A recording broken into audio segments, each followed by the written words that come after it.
This is the Pent O'Clock news for September 2013 with anchors Michelle Hawkins and Carl Neal. Merry meet and welcome to the Pent O'Clock news. I'm Michelle Hawkins. And I'm Carl Neal. In this edition, we will hear from Starhawk during her recent visit to the Oregon coast, visit Peace Fest, and meet Salem Drum Circle. There's a lot to talk about in this episode, so let's get started with a look at international headlines. That takes us to Australia. Modern Wicca was born when Britain repealed its anti-witchcraft laws after World War II. It seems that Australia is finally catching up with the country from which they inherited these laws. According to NT News, Australia's Northern Territory Attorney General John Elfernick discovered that the Witchcraft Act of 1735 was still the law. It calls for those convicted to be imprisoned up to 1 year and to be dragged out every few months for public humiliation. The Attorney General said, quote, "It falls outside the gamut of modern sentencing," end quote, and that any prosecutions of the law are unlikely between now and the time that it is formally repealed.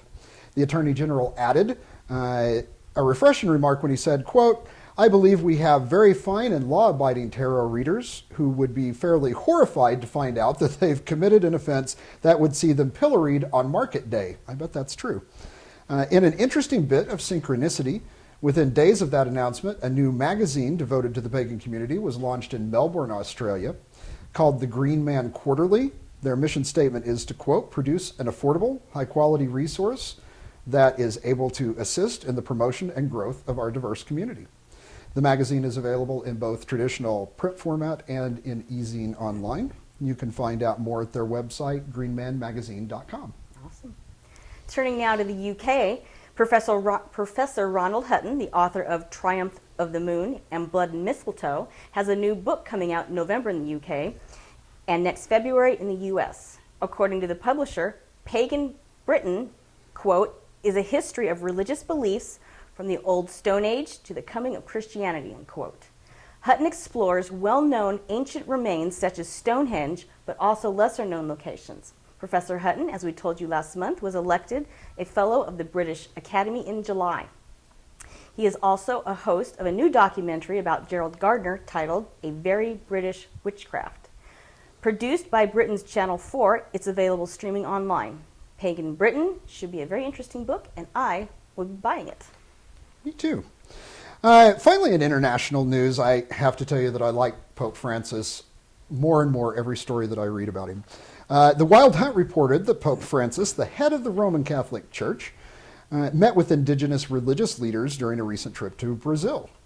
Photos of the Pope wearing a traditional tribal headdress have circulated around the world and seem to be one more indication that Pope Francis is not your typical Bishop of Rome. A member of Brazil's Committee Against Religious Intolerance called the meeting unprecedented. The Pope was quoted as saying, quote, "Peaceful coexistence between different religions is favored by the laicity of the state, which, without assuming any one confessional stance, respects and values the presence of the religious factor in society."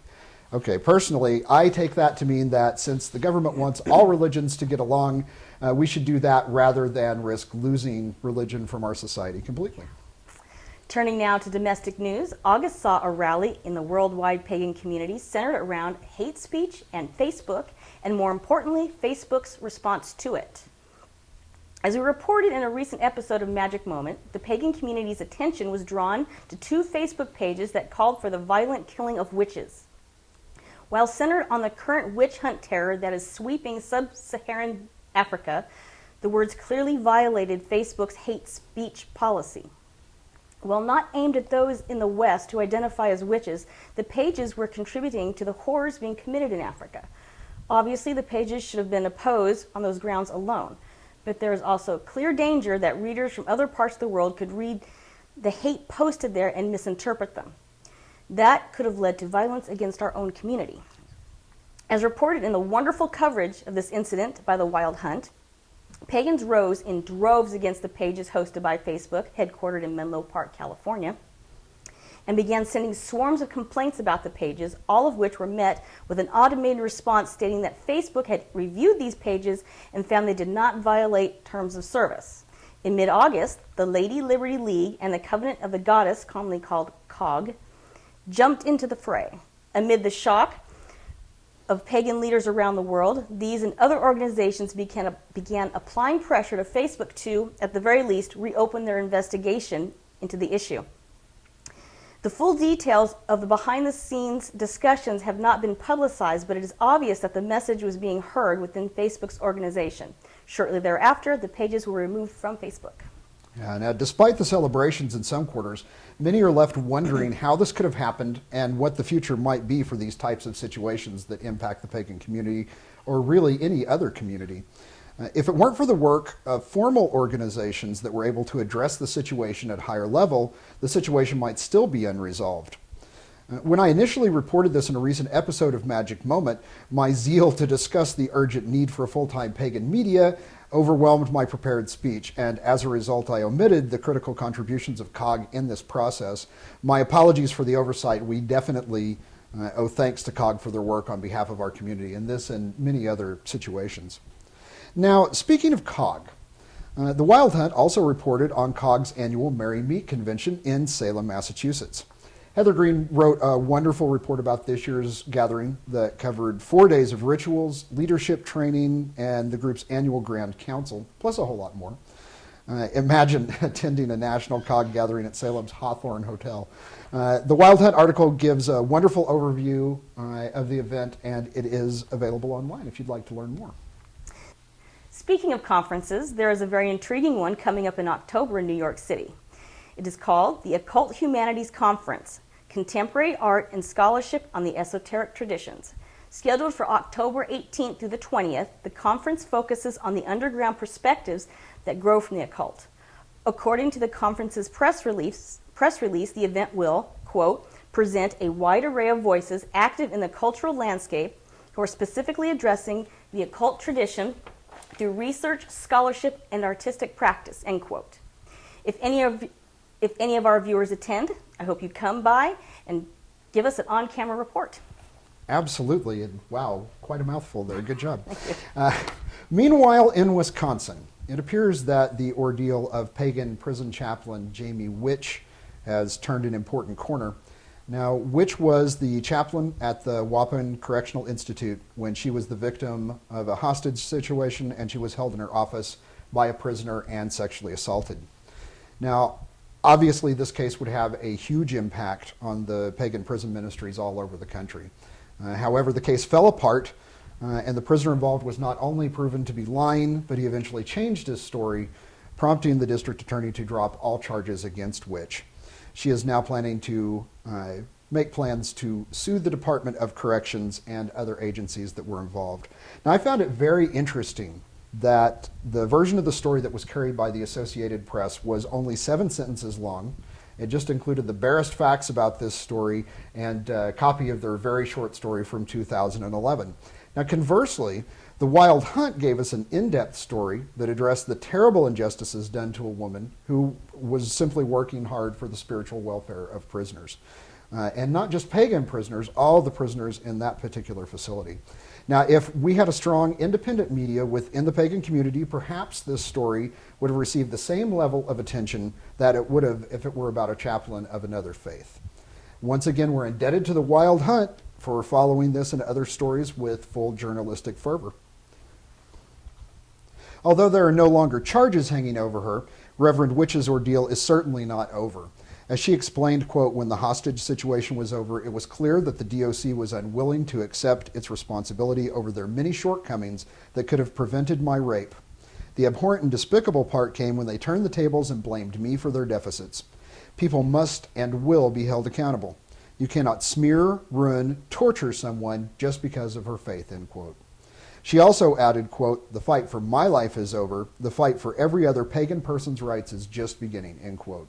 The Pent O'Clock News salutes Reverend Witch and will continue to follow her story for you. In other pagan prison ministry news, the Association of Correctional Food Service Affiliates International Conference was held in mid-August in Reno. Pagan prison chaplain Reverend Patrick McCollum addressed the conference to provide guidance about requests for special diets of pagan inmates. This is the first time that a pagan has been asked to address this group. Here in Oregon, at the end of September, there will be a first-of-its-kind panel discussion with Oregon's prison ministry volunteers. It will be held September 28th as part of the Oregon Coast Pan-Pagan Gathering. We hope to bring you footage from this discussion in the October edition of the Pent O'Clock News. If there are any questions you would like to ask the panel, you can send them directly to the folks at Ancient Light in Waldport, or feel free to send them to us and we'll forward them over to the organizers. Absolutely. Now, it turns out that in Moses Lake, Washington, the police will give you a lesson in constitutional law if you call them to complain about someone practicing witchcraft. Police in the town were called to settle a custody dispute. The child's father was refusing to return the 12-year-old child to its mother at the end of a scheduled visitation. The reason? The mother's boyfriend practices witchcraft. Police returned the child to the mother and, quote, all parties were advised that religion was constitutionally protected, end quote. This was a refreshing story to see, and the Pent O'Clock News wants to recognize the police department in Moses Lake and its chief, Dave Ruffin. To that end, we have created the Guardian of the Constitution Award to recognize those who take a stand to protect the constitutional rights of our community. The Lake Moses, Washington Police Department will be the first recipient of the award, and it's on the way to them now. Great job in Lake Moses, folks. Awesome. Finally, on a light note, it turns out that someone in Salem, Massachusetts felt it necessary to contact local police to report that someone was practicing a Wiccan ritual. Shocking, I know. According to the nightly police reports in the Salem Patch, police were called at 12:50 a.m. with a report of a woman performing a Wiccan ritual while chanting, burning incense, and holding a small stick in the middle of one of the cores of American witchcraft. I suppose some people are slow to get the word that worshiping nature is okay. No charges were filed in this case. Wow. Turning to the news from here in Oregon. Of course, the big story from August was the visit of Starhawk to Things Rich and Strange in Newport. She brought an important message for the pagan community across the country, and the Pent O'Clock News brings you this exclusive story. Many different ways. I'd like to introduce Starhawk.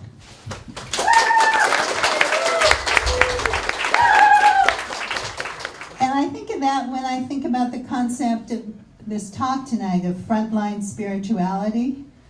I started talking about this because I think many people have a concept that spirituality is something kind of removed from ordinary life. It's what you do when you go off into the mountains to meditate. It's what you do when you remove yourself from the world in some way and focus on your inner imagery. But for me, I think our deepest spiritual lessons actually come from our engagement with the world and from those many ordinary things that happen to you that happen to us every day. And the great mysteries of life, the things that the goddess religion centers around, are not actually mysteries because they're so uncommon or so unusual.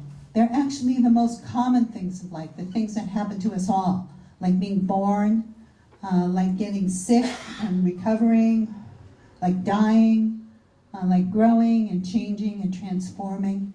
And so spirituality to me is not so much about removing yourself from the world, but approaching the world with an attitude of awe and wonder and openness to the lessons that the world is teaching us in those everyday, ordinary interactions. It's also, for me, not so much about finding, people turn to spirituality often for comfort. And, God knows in this world today, we need comfort, right? There's a lot that we are all facing and struggling with that we need comfort from and we need hope from. But spirituality isn't, to me, just about making ourselves comfortable. It's also about giving ourselves the support, the connection, the community that we need. So for me, I think spirituality is something that should be challenging, that should be constantly pushing us to our edges, not just it's not just about feeling better. It's about being willing to confront those things that challenge us most deeply. And it's about creating and weaving together the kind of connections and community that we need to help us face together those things that are too difficult to face alone. You'll be able to see and hear far more from Starhawk later this month in a special 30-minute edition of Magic Moment. It will premiere here on the station September 10th, 2013. It's an incredible message, and we hope you will tune in. Absolutely, you won't regret it. Now, Salem is moving closer to become the 4th city in Oregon to ban the use of disposable plastic shopping bags. Now, if the ban is enacted, Salem would join Eugene, Corvallis, and Portland here in Oregon, plus another 70 cities throughout the West Coast. A recent article in the Salem Weekly illustrated the growing consortium of voices who wish to see such a ban. Environment Oregon is a group about 30,000 strong that is backing the ban. But perhaps surprisingly, the Northwest Grocery Association, whose members include Safeway, Fred Meyer, and Roth's, among others, are supporters of the proposed ban as well. Sarah Higginbotham, the state director of Environment Oregon, summed it up well when she said, quote, "Nothing we use for a few moments should be allowed to pollute our waterways and ocean for hundreds of years," end quote, and I'll second that. As it becomes more and more difficult to find recyclers who accept the single-use bags, such bans are likely to be considered by even more cities in the coming year or two. While you might not be familiar with them, the Salem Drum Circle has been meeting twice a week for decades. On a recent rainy evening, the Pent O'Clock News was invited to enjoy the awesome drumming at Riverfront Park in Salem. Take a deep breath and enjoy a few minutes of drumming.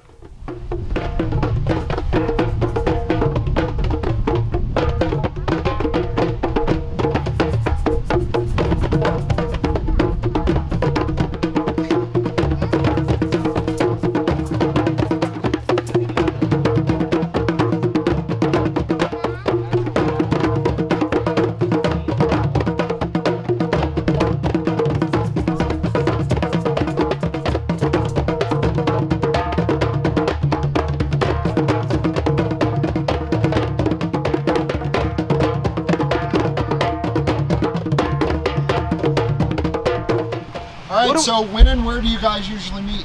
Here. We're Mondays over at the pavilion, Somewhere. generally speaking. Yeah. And then Wednesdays we meet down at the amphitheater over here. And Wednesday nights are or over by the tree over there with the Maple tree. yeah. And really and truly, if you want to find us, all you gotta do is stop by and listen. Yeah. The really good thing is when you come into this park, all you have to do is hear, listen, follow, follow the sound. This is like more of a personal family group on Mondays. Yeah. This is the usual family nice. clan. We're serious about drumming. So this is your core. Yes. Yeah, pretty much. Kinda. We're the ones that can't just do one day a week. Where's my cord? Now, see, I would think that drumming would take energy away. How Oh, does it hell give no. you energy? I have come from radiation treatments and stuff because, as you can tell, but it fills me up with energy. It's not that I'm pulling energy out of the people, but it's the music act higher, of drumming. So the drumming together is a way of raising energy that everybody can share. Yeah. In fact, my radiologist and my chemotherapist both will notice when I have You need to skipped eat a some drum more. night. You need to eat some meat. Wow. I think drums put a good hit on what Mother Nature stands for. We're all together, free. I think that's what Mother Nature wants.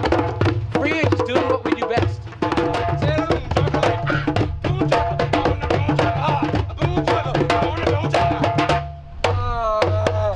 Finally, it happened. I get out of this island.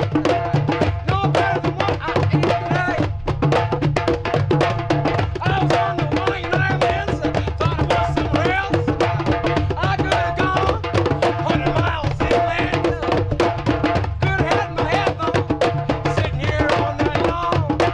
Every day I thought of what's going on. I am free, going where I am.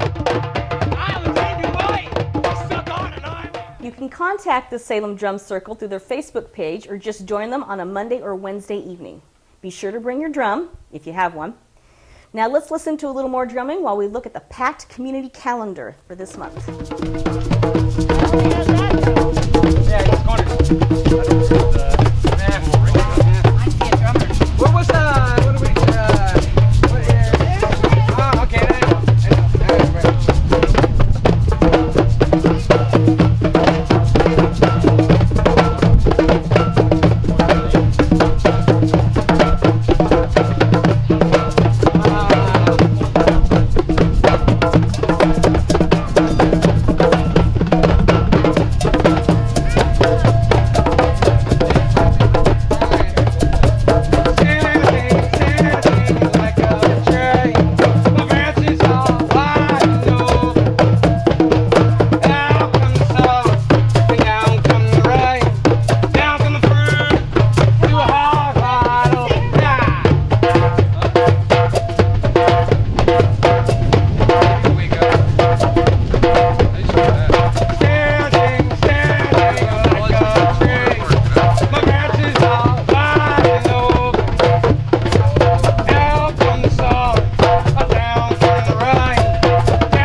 Last week on Magic Moment, I issued a challenge to all pagans who plan to attend pagan events in September, especially those going to Pagan Pride celebrations. Now, for those who have not watched that episode of Magic Moment, which is episode 14, Pagans and the Media, I hope that you'll take the time to listen to this very important information. Now, whether you watch that episode or not, you can be part of the challenge. We'd like everyone who attends these events to take pictures, shoot video, and record audio from these events, and send them to media outlets, national and local.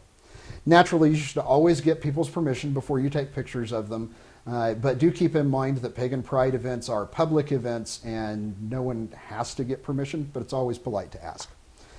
Now, all of the news networks have programs where viewers can submit video to them. CNN's iReporter program is a good example. They'll accept audio as well. So let's overload the national media's Twitter and email accounts with pictures and video from all of our gatherings. Check out Magic Moment episode 14 for more information. Please get out this month and support Pagan Pride Day and your local festivals. These are important parts of our community, and they won't be complete without you. That is absolutely true, Michelle. I also want to let everyone know that the Pent O'Clock News plans to be at Pagan Pride Day on September 7th in Salem, and the Columbia Willamette Pagan Pride Day in Portland on September the 15th. We'll also have our cameras at the Pan Pagan Gathering and Northwest Fall Equinox Festivals. Going to be a busy month. But please stop by. Don't forget, you're always welcome to do a 10-question interview or even act as a guest reporter for us. So finally, for this edition, the Pent O'Clock News was invited to attend Salem's Peace Festival on August 17th. This was a really fun event. And speaking of Pagan Pride, guess who I ran into? The folks from the Heart of Willamette Pagans were at the festival spreading the word about Pagan Pride Day in Salem. So we will leave you with scenes from that festival. Thank you for joining us, and we look forward to seeing you again next month. Thanks, and blessed be. So how many of us, be honest, how many of us when we're walking around the store and we're in the common hours of our day, I wouldn't consider this common hours of the festival, how many of us, when we're seeing strangers, when we're seeing somebody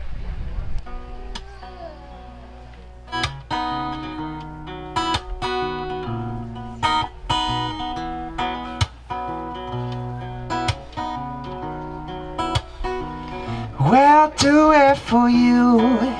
If it's coffee in the morning or a cup of tea every night, do it for you. Do what you gotta do to keep those spirits high. Do it for you.